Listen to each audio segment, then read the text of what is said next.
Gente, boa noite a todos. Vamos agradecer a Jesus, a oportunidade de voltar, começar um novo ano, pedir que nos ilumine, nos abençoe e que nós possamos continuar nossos estudos, A gente vai continuar o Livro dos Espíritos, agora a partir da questão 76, é a segunda parte do livro, e convidamos a todos para chegar até o final do ano, pelo menos no meio da segunda parte. Tem 4 partes, São 1018, 1019 questões, nós estamos na 76. Então nós temos aí uns bons 20 anos pela frente aí. Alguns aqui vão chegar lá, aqui, Né, Delano? A Neide fala assim como se não fosse. Ninguém sabe quem, Aqui. Encarnados. Desencarnados vamos, Com certeza. Ou não, Tem que ver quem vai poder vir para aqui depois, que não é assim também não, Bom, a questão 76 inicia a segunda parte do livro e muda de assunto. Na primeira parte fala sobre as origens, foi até a 75. De 76 até a 613, nós vamos falar sobre o mundo espírita ou dos espíritos. Da 614 até a 919, vai falar sobre as leis morais. 920 até 1019 é a quarta parte, vai falar das esperanças e consolações.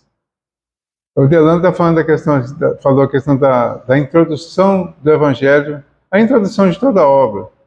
Porque lendo a introdução, a gente aprende pelo menos a buscar qual é o objetivo da obra e entende o que nós vamos buscar.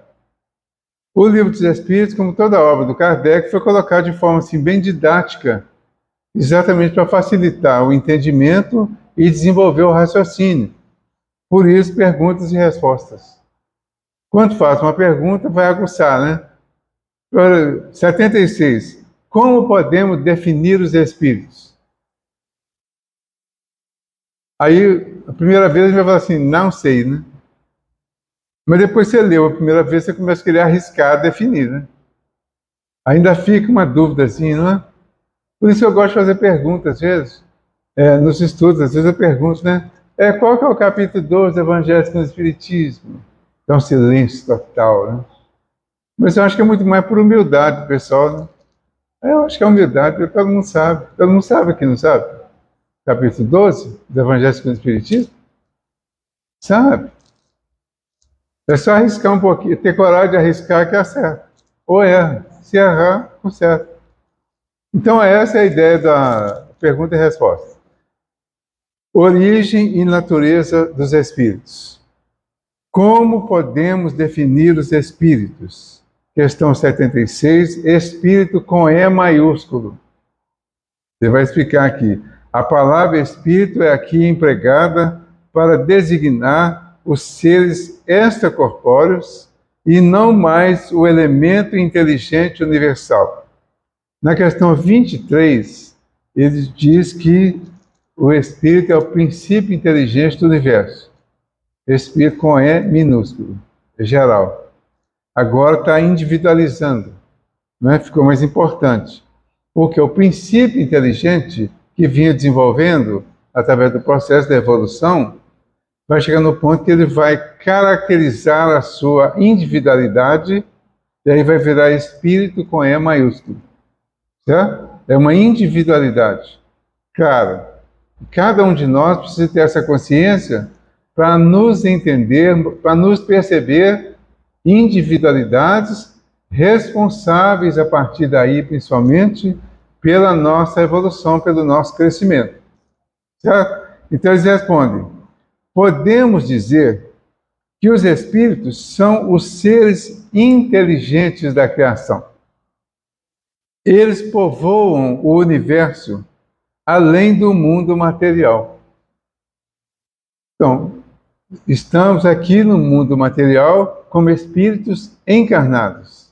E ele chama Mais para frente ele vai chamar de alma.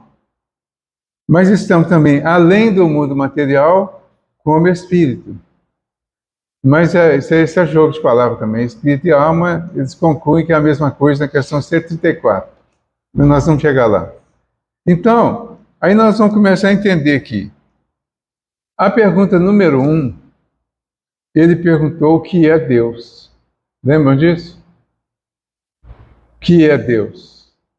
É a inteligência suprema. Inteligência suprema, causa primeiro de todas as coisas. O que é espírito? Com E minúsculo. Princípio inteligente do universo. Tá? Princípio inteligente já é a centelha da inteligência maior. Quando esse princípio inteligente se individualiza de fato e se torna espírito com E maiúsculo, passa a ser os seres inteligentes da criação. Então é como se ele reforçasse essa ligação com Deus, com a inteligência maior. Inteligências maiores, inteligências menores, inteligências intermediárias. Espírito maior, ou espírito maior, Deus, espíritos menores, todos os outros espíritos, e os espíritos intermediários, que são os que estão nos planos mais elevados, mas não tão elevados. Então, se a gente colocar Jesus nesse plano um pouco mais elevado, né? Um pouquinho só mais do que nós, e fazer a comparação, nós vamos colocar o Pai, o Filho e o Espírito Santo da Igreja, né? A inteligência suprema, a inteligência intermediária e as inteligências menores do Espiritismo. A Santíssima Trindade caracteriza os conceitos iniciais da Igreja Católica. O Espírito Maior, a inteligência suprema, a inteligência intermediária, as inteligências menores caracterizam o Espiritismo. Então, Espiritismo passa a ser a crença na existência dos espíritos, dos seres inteligentes que estão distribuídos em diversas classes, diversas categorias ao longo da sua evolução. Fala, João. Não, primitivo já é o espírito inteligente, já é o espírito. Isso, no mundo primitivo já é espírito. Isso. Aqui na Terra nós já somos espírito um pouquinho mais adiantado, né? Um pouquinho. Mas já é. Então, já somos espíritos aqui com E maiúsculo. Mundo primitivo também. Porque lá no mundo primitivo é quando sai da animalidade, né? E assume a condição humana. Certo? Então, ficou clara essa pergunta número 76? Para a gente ir trabalhando, né? Aí, então, a nota que eu já li fala assim: a palavra espírito é aqui empregada para designar os seres extracorpóreos e não mais o elemento inteligente universal. Aí, na 77, ele pergunta: os espíritos são seres distintos da divindade? Ou não seriam mais do que emanações ou porções da divindade? Por essa razão, chamados filhos de Deus. Vocês viram como é que é a resposta aí? Meu Deus, são sua obra.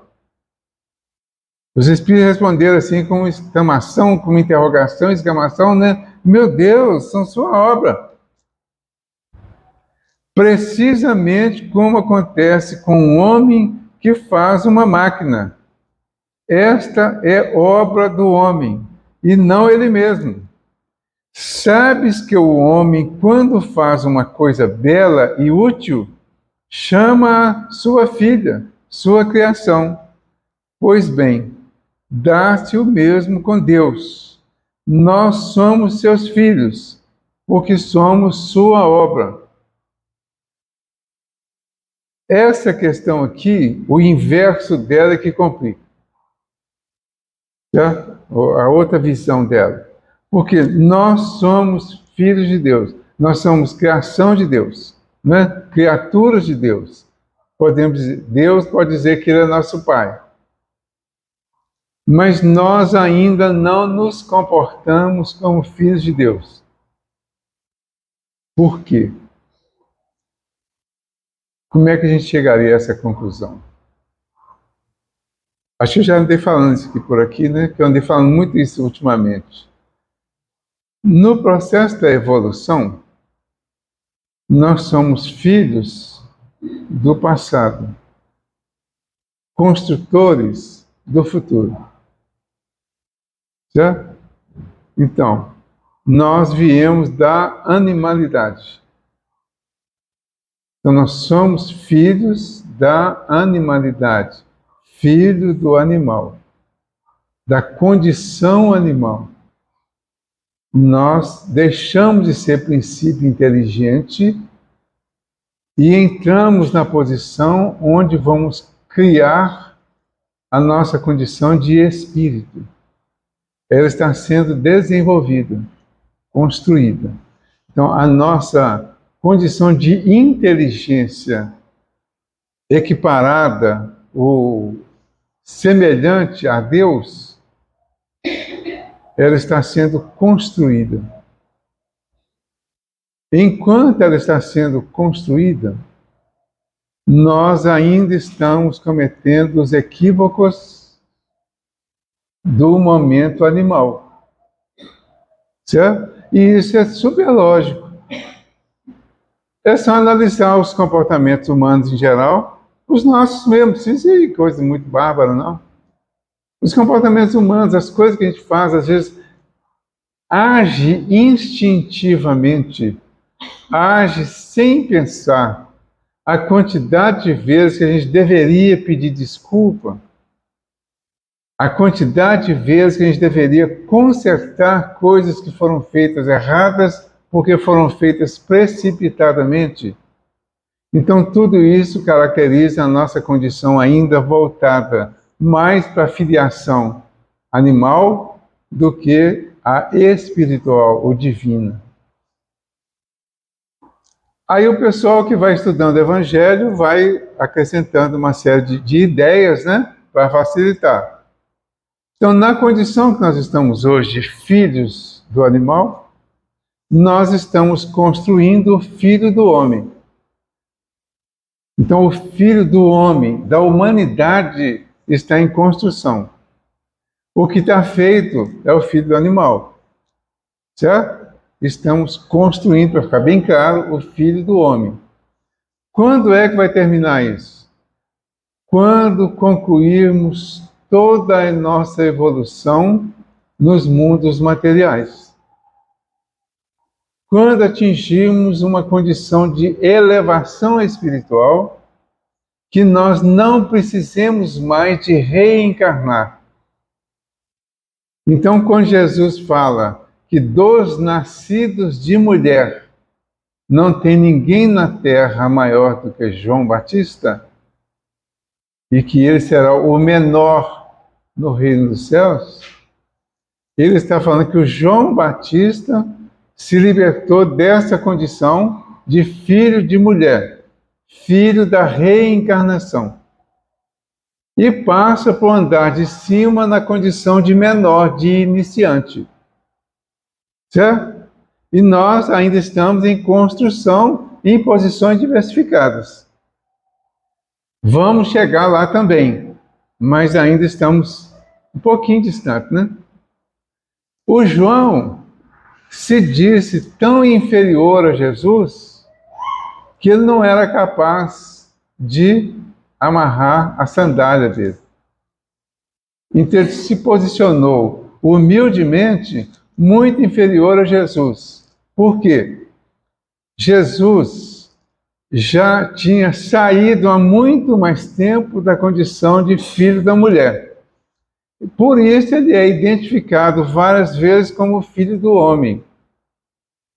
Ou seja, filho da humanidade, porque ele construiu toda a sua humanidade e passou para o andar de cima. Jesus está construindo agora a condição de filho de Deus que nós ainda não somos, porque somos criaturas. Entendido isso? Ou complica? Então, Jesus foi o único identificado como Filho de Deus, mas ele não se declarou Filho de Deus. Certo? Então, ele é identificado como o Cristo, como o escolhido, como Filho de Deus. Mas ele está, como Filho de Deus, ele está em construção. Certo? E o João Batista, que ia entrar nessa e a partir da última encarnação dele, ele estaria ainda muito menor do que Jesus. É como se ele entrasse lá no primeiro degrau, Jesus está lá no 10º, no 20º, acima. Quer dizer, muito acima. Por isso, ele faz essas colocações. O João apresenta Jesus como muito maior do que ele. Certo? Jesus já era o governador da terra. Jesus já era o Jeová que o Moisés falou o tempo todo e ficou como se fosse Deus falando com Moisés. O Deus para nós era o Cristo, que foi apresentado a nós como Jesus, por Jesus.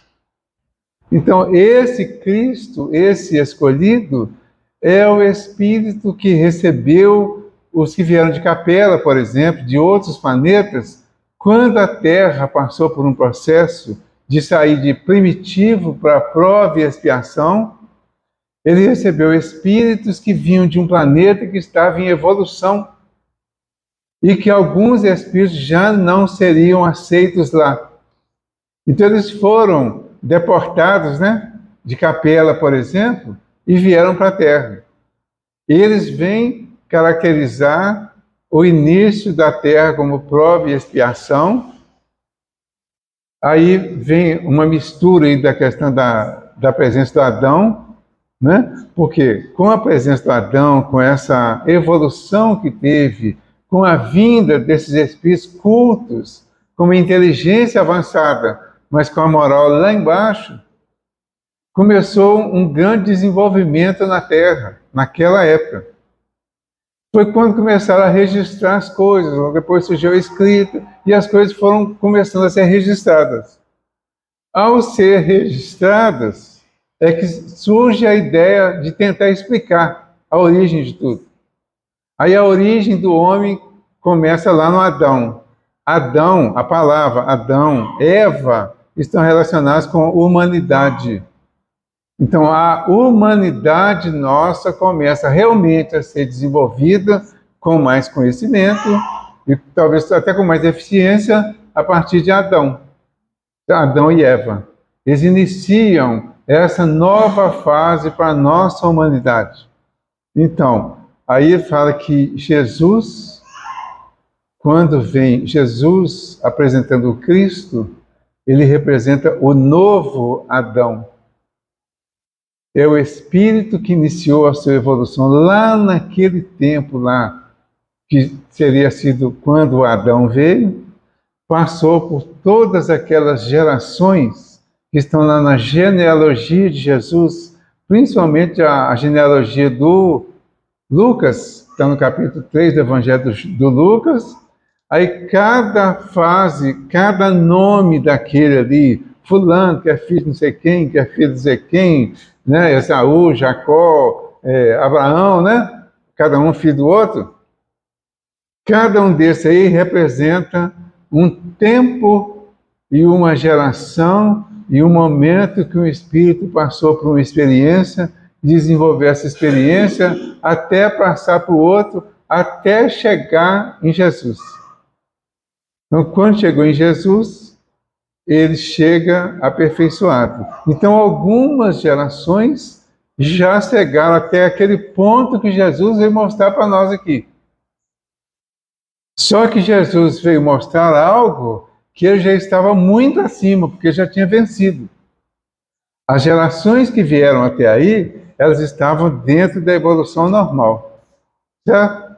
Eu acho que é importante a gente começar a pensar nisso.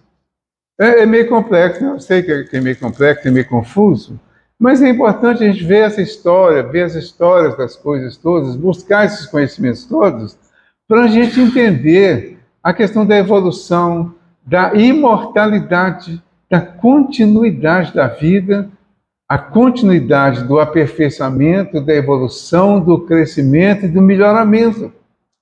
E se a gente ficar preso nesse mundo que nós estamos aqui agora, com todas essas limitações, com todo esse pessimismo que a gente está vendo, tudo que está acontecendo aí, nós vamos nos fechando cada vez mais e vamos nos deprimindo cada vez mais. Então, a depressão é a doença desde o século passado, que cresce. Está crescendo, está aumentando. Porque nós estamos nos fechando num mundo ruim. E só vemos a parte ruim desse mundo. Mas ele não é ruim. Não tem só coisas ruins, tem muita coisa boa.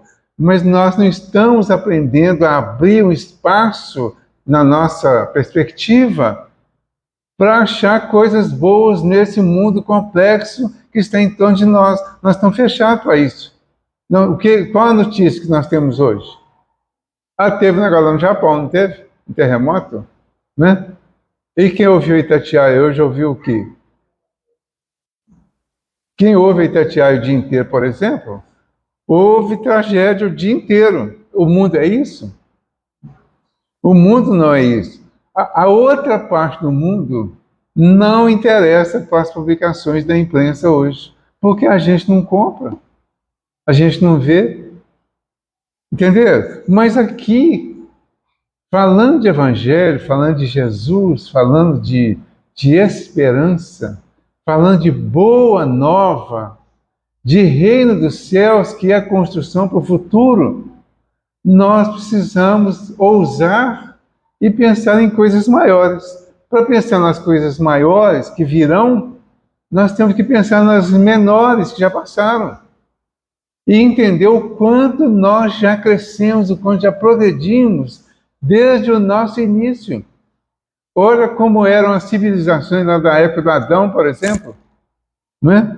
E não precisa ir tão longe, não. O Delano falou aqui hoje do Império Romano, do momento que Jesus veio, por exemplo. Olha que confusão que era aquilo ali. Olha o quanto que já avançou. Então está tudo avançando. A gente tem que perceber que isso aconteceu e vai continuar acontecendo. Sim? Em que momento, ou sei lá, que época, ou como se deu, nós temos uma expressão aqui conhecida. Passamos a ser os degredados filhos de Eva. São os capelinos. Oi? São os capelinos. Sim. Aconteceu aqui na Terra ou lá? Eva não está relacionado com a humanidade? Sim. Os degredados filhos de Eva são os degredados filhos da evolução humana. Esses espíritos estavam, alguns desses espíritos pelo menos, estavam em outros planetas. Em Capela, por exemplo, que é a referência principal que a gente tem aqui de espíritos que vieram de outros planetas para a Terra, eles são os degredados filhos de Eva. Então, eles são os degredados filhos da evolução. Eles estavam em evolução em outros planetas. O planeta atingiu um nível de evolução que não os suportava mais, porque eles não foram juntos. Então, eles tiveram que ser degradados, transportados, expulsos para outros planetas que estivessem na condição que eles mentalmente ainda estavam, para darem continuidade, inclusive ajudando esses novos planetas. Então, é a partir daí que eles vêm, com a inteligência desenvolvida, eles vêm ativar o progresso dos planetas, como a Terra, por exemplo, que estava vindo do primitivo e que precisava de um impulso maior para crescer. Então, a Salve Rainha, né, que você está falando da Salve Rainha, né? A Salve Rainha, esse é um dos pontos que ela traz.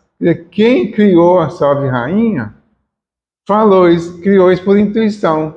Salve Rainha, Mãe de Misericórdia, vida, doçura e esperança, nossa salve. A vós rogamos os degredados filhos de Eva. Sim? estudos também falam que assim, são povos, são raças, eles são povos que vieram. Então, Isso. raça adâmica, Eva. Então, na verdade, isso é referência para explicar de forma mais simples aos que se iniciaram na lição de entendimento, saber identificar esses povos, essas raças que, a partir daí, formaram essa nova constituição, que era a condição que a Terra já seguiria a partir daí. Inclusive essas diferenças no Caminho da Luz, né? O Emmanuel, no Caminho da Luz, ele explica bem isso, né? Então, ó, quem quiser ver mais amplamente essa história aí, no Caminho da Luz está lá, o Emmanuel explicando direitinho. É um pouquinho complexo, é o caso. É um pouquinho complexo, mas se a gente não arriscar ver o que é complexo, vai ficar só no... vai chegar a lugar nenhum, certo? Então, o livro A Caminho da Luz, do Emmanuel, ele conta a história da nossa evolução, assim, de uma forma bem detalhada, embora muito resumida ainda, né? Então, por exemplo, ontem, aproveitando aqui, essa Bíblia aqui é igual a minha, até, acho que deve ter o capítulo 21 do Apocalipse. Por exemplo, vocês já viram que o Apocalipse tem 21 capítulos? Não, né? Eu sei, imaginava. Mas não tem importância, não. O Delano já viu, né, Delano? Tem 22 capítulos. É 21, não é 22. 22 capítulos. Aí você fica pensando assim, interessante, né? 22 capítulos, a gente está no século 21. Aí você para e pensa.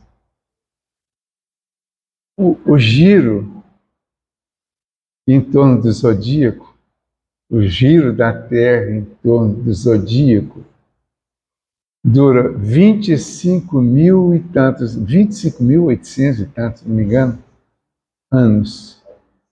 Que dividido por 12 dá 2.000 e arredondando assim, vamos arredondar para 2.200?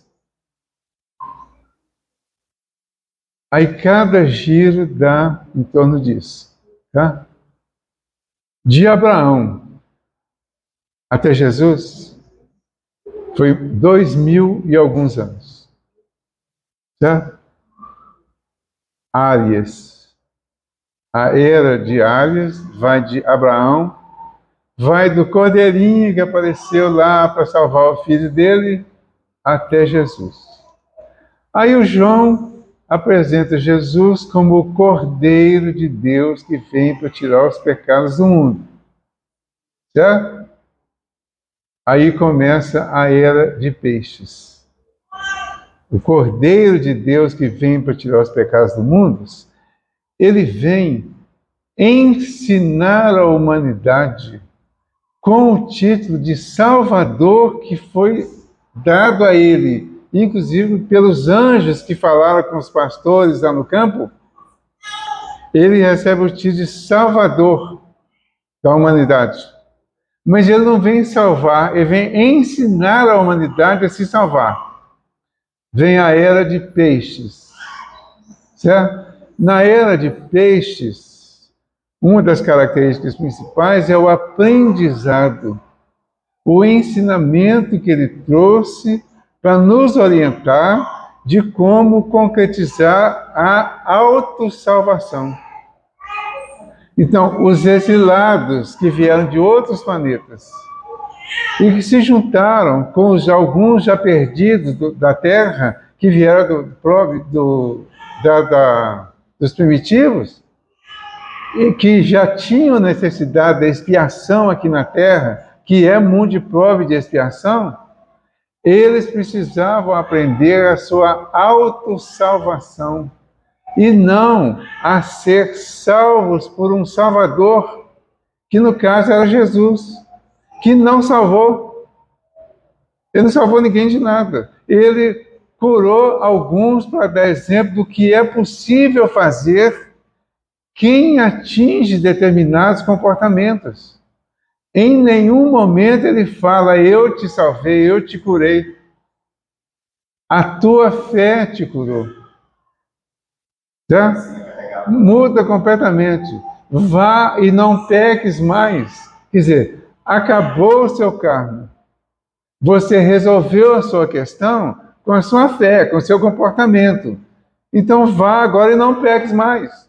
Por exemplo, né? A tua fé te curou. Então tudo isso, ele está demonstrando que a salvação é o resultado do nosso esforço para entender o ensinamento dele e colocar em prática. Se nós não fizermos o que ele ensinou como guia e exemplificou como modelo, nós vamos ficar marcando passo e indo e voltando, e indo e voltando. Não vai ser eternamente, não, que um dia nós vamos acordar. Mas vai ficar muito tempo repetindo a mesma coisa. Entendeu? Então, vejam, a complexidade disso vai trazendo, de repente, coisas simples para nós, que a gente pode identificar imediatamente. Né? Aí o Honório sugeria, ele nunca afirmava, que, ele falava assim, já ouvi alguém dizer que os capítulos do Apocalipse podem estar relacionados com os séculos. Capítulo 1 com o século I, de 0 a 100, né? Capítulo 2 com o século II. Capítulo 21 com o século XXI. Capítulo 22, século 22. Mas o 22, 2.200 anos, vai coincidir com a finalização da era de peixes e a entrada definitiva da era de aquários. Ninguém sabe a data precisa. Não existe uma divisão exata, precisa. Existe uma divisão que a ciência já descobriu e já facilita para a gente entender que não é uma questão exclusivamente religiosa. Na Gênesis, no capítulo 9 da Gênesis, ele vai mostrar isso, essa divisão entre os 25 mil e tantos anos, tem um número até exato lá. Mas esse número exato não precisa ser tão exato. Né? Mas o certo é que está acontecendo. Aí a gente fala assim, por que eu falei capítulo 21? No capítulo 21, ele fala assim, e viu um novo céu e uma nova terra, porque já o primeiro céu e a primeira terra passaram, e o mar já não existe. E eu já vi a santa cidade, a nova Jerusalém. Jerusalém é a cidade da paz, o título, o nome, Jerusalém, cidade da paz. Né? A nova Jerusalém é a terra renovada. Então, quando a Terra está passando pela transição planetária, a Terra está evoluindo. Nós, da Terra, estamos sendo convidados a evoluir junto com ela, dentro dos limites que são propostos para nós aqui na Terra. Não é ser perfeito, não. Nós não vamos ser perfeitos aqui na Terra, não. Mas precisa atingir um nível de perfeição característico da Terra. Certo? Aí sim nós vamos crescer junto com a Terra, que vai se tornar uma nova Terra, uma nova Jerusalém. Nós teremos um novo conceito de paz, que não é o conceito que nós temos hoje. Né? Ele fala assim, que de Deus descia do céu, a nova Jerusalém, que de Deus descia do céu, adereçada, como uma esposa ataviada para o seu marido. E ouvi uma grande voz do céu que dizia, eis aqui o tabernáculo de Deus com os homens, pois com eles habitará e eles serão o seu povo. E o mesmo Deus estará com eles e será o seu Deus. Ainda não é. Tá? Ele já está conosco, sempre esteve. Mas nós ainda não estamos com ele. Porque nós nos comportamos ainda contrariamente ao que seria quem realmente está com Deus. Tá? Então isso é para a gente refletir. Eu não estou afirmando isso não, tá? Não estou acusando ninguém de não estar com Deus, não. Eu estou chamando a atenção para a gente refletir sobre isso. porque os nossos comportamentos ainda não condizem com isso. Estou falando no sentido geral. Não estou dizendo que alguém aqui é assim, não. Tá? Mas é no sentido geral. Se a carapuça servir para mim, que eu a coloque. Certo? Aí fala assim, Deus limpará de seus olhos toda lágrima, e não haverá mais morte, nem pranto, nem clamor, nem dor, porque já as primeiras coisas são passadas. Estamos no século 21, nesse século 21, que é o capítulo 21, nós estamos aptos a entender isso aqui. Aí, nossa, um Apocalipse? Eu vou entender o Apocalipse? Vai, se quiser. Tem que estudar. Porque para entender o Espiritismo também tem que estudar. Para entender essa lógica que o Delano falou aqui da doutrina, que está no Evangelho, tem que estudar. Só de ouvir falar e não pegar e achar por si mesmo, não vai achar não, não vai conseguir não. Tem que achar cada comparação dessa, que o que significa a esposa ataviada para o seu marido. É uma comparação, é uma mini parábola, posso dizer assim. São comparações que ele vai fazendo. Eis aqui o tabernáculo de Deus com os homens, um acordo, um contrato, uma presença divina, ainda que com limitada, vamos dizer assim, porque os homens não ainda demonstrarão a presença de Deus neles, em nós, porque ainda não estamos deixando brilhar a nossa luz, como disse Jesus. Não é? Então, tudo isso, as coisas vão amarrando, vão se concretizando e vai, inclusive, ficando fácil para entender a teoria. Aí precisa vir a prática. Não é? A prática vai chegar. Então, Deus limpará de seus olhos toda lágrima e não haverá mais morte. Ah, ninguém vai morrer mais não? Vai. Porque, na verdade, não existe morte, existe desencarnação. Nós aprendemos a chamar de morte porque virou um pavor, virou uma destruição, virou até castigo de Deus a morte. Né? Mas nós vamos passar a entender o que nós chamamos de morte hoje, nós vamos entender como simplesmente desencarnação.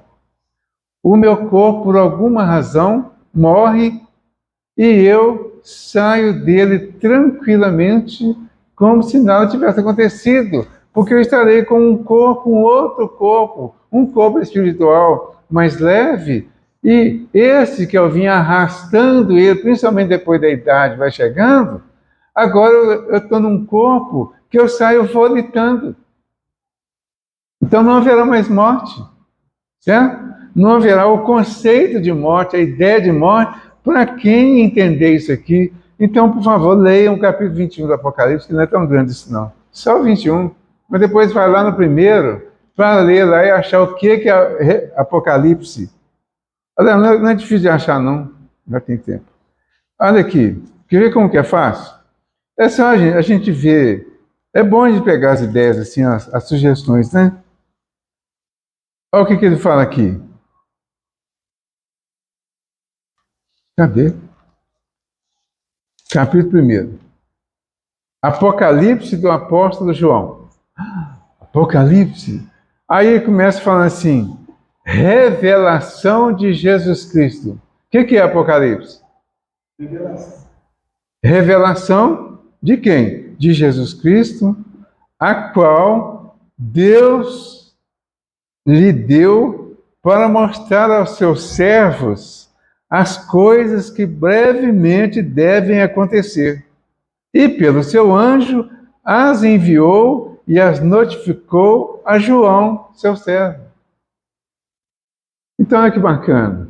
Deus passou para Jesus, que era o nosso intermediário. Jesus, através de um anjo, de um mensageiro que estava um pouco abaixo dele, passou para ele. E esse mensageiro levou João até a altura que era possível para o João, que estava encarnado ainda. Ele passou para o João passar para os servos de Jesus que estivessem aqui e que já tivessem condição de entendimento dessa revelação. Então, o que é Apocalipse? Revelação de tragédia? Não. De fim de tudo? Não. É revelação de acontecimentos, de fatos que vieram sendo desenvolvidos do ponto de vista espiritual ao longo da nossa evolução no entendimento da lei que é ensinada por Jesus. Certo? É só isso. Para chegar nisso, nós vamos ter que destrinchar um monte de símbolos que tem aqui. Quem não souber, vai. E ele ensina no início aqui, inclusive, no final do capítulo, quando ele fala aqui das igrejas, das estrelas, né, dos castiçais, ele explica no final aqui, ó, o mistério das 7 estrelas que viste na minha destra e dos 7 castiçais de ouro. Todo mundo sabe o que é isso, né? Não sabe. Ele fala assim, as 7 estrelas são os anjos das 7 igrejas. E os 7 castiçais que viste são as 7 igrejas. O que ele está fazendo aqui? Ele está ensinando a interpretar o material que está aqui no livro. Olha como que é fácil. Não é? É só ler e estudar. Já? Então, gente, o que nós vamos ver aqui? Vamos voltar aqui para fechar a questão 77, né? Meu Deus, quer dizer, os espíritos são seres distintos da divindade ou não seriam mais do que emanações ou porções da divindade? Por essa razão chamados filhos de Deus. Meu Deus, são sua obra, precisamente como acontece com um homem que faz uma máquina, esta é obra do homem, e não ele mesmo. Sabes que o homem, quando faz uma coisa bela e útil, chama sua filha, sua criação. Pois bem, dá-se o mesmo com Deus. Nós somos seus filhos, porque somos sua obra inacabada, começada. Tudo isso nós falamos, depois que eu li isso aqui, faz parte do aperfeiçoamento dessa obra que somos os seres humanos, que são os espíritos que estamos na condição humana buscando o acabamento, o aperfeiçoamento da obra. Certo? Interessante, Walter. Na pergunta, me colocou duas situações. Seres distintos. A ideia é justamente Deus como um criador. Sim. Supremo. O Espírito ser distinto, porque, embora se assemelhe, jamais se falará. Mas ele colocou emanações ou porções, voltando àquela ideia do panteísmo. Isso. Já trabalhada por ele. Exatamente. Aquele negócio da gotinha d'água que volta ao oceano. Isso. Como emanação, uma porção. Exato. Isso aí. Então, para refrescar um pouquinho agora, eu vou ler uma mensagem que eu achei muito bonitinha esses dias aí. Ainda está em tempo, né? Princípio de ano. Chama o tempo. É o tempo que nós vamos precisar para fazer todo esse processo de evolução que vai ter... Já vi quanto tempo vai gastar, né? Eles atribuem essa mensagem ao caso do Monte de Andrade, mas não é. Está inclusive aí no grupo, acho que no grupo do Cantinho está. Alguém colocou. E eu vi umas 3 versões dizendo isso. O autor chama Roberto Pompeu de Toledo. Ele diz assim, quem teve a ideia de cortar o tempo em fatias, a que se deu o nome de ano, foi um indivíduo genial. Industrializou a esperança, fazendo-a funcionar no limite da exaustão. 12 meses dão para qualquer ser humano se cansar e entregar os pontos. Aí entra o milagre da renovação e tudo começa outra vez, com outro número e outra vontade de acreditar que daqui para adiante tudo vai ser diferente. Para você, desejo o sonho realizado, o amor esperado, a esperança renovada. Para você, desejo todas as cores desta vida, todas as alegrias que puder sorrir, todas as músicas que puder emocionar. Para você, neste novo ano, desejo que os amigos sejam mais cúmplices, que sua família seja mais unida, que sua vida seja mais bem vivida. Gostaria de lhe desejar tantas coisas, mas nada seria suficiente. Então, desejo apenas que você tenha muitos desejos, grandes desejos, e que eles possam mover você a cada minuto no rumo da sua felicidade. Vamos agradecer a oportunidade de estarmos aqui mais uma vez, em continuidade, nessa divisão, nessas fatias que o tempo vai fazendo, para termos sempre a sensação de que estamos recomeçando, para ter ânimo diferente, ânimo mais forte, novas esperanças, novas possibilidades para aprender mais e construir mais. Obrigado, Senhor, pela oportunidade deste momento. Obrigado pelo novo ano que estamos começando. É como se estivéssemos renascendo agora para muitas oportunidades que surgirão nesse ano novo. Que o 2024 seja cheio de expectativas, que alimente as nossas esperanças, que nos dê possibilidades de estudar, de aprender, de compreender e de trabalhar praticando aquilo que compreendemos, aquilo que aprendemos.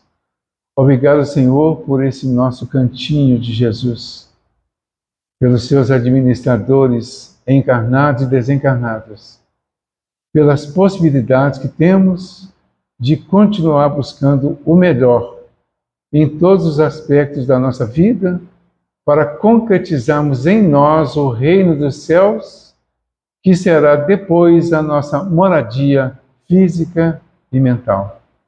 Obrigado, Senhor. Obrigado, trabalhadores. Que nós tenhamos um excelente 2024, com muita paz, harmonia, felicidade. Obrigado a todos.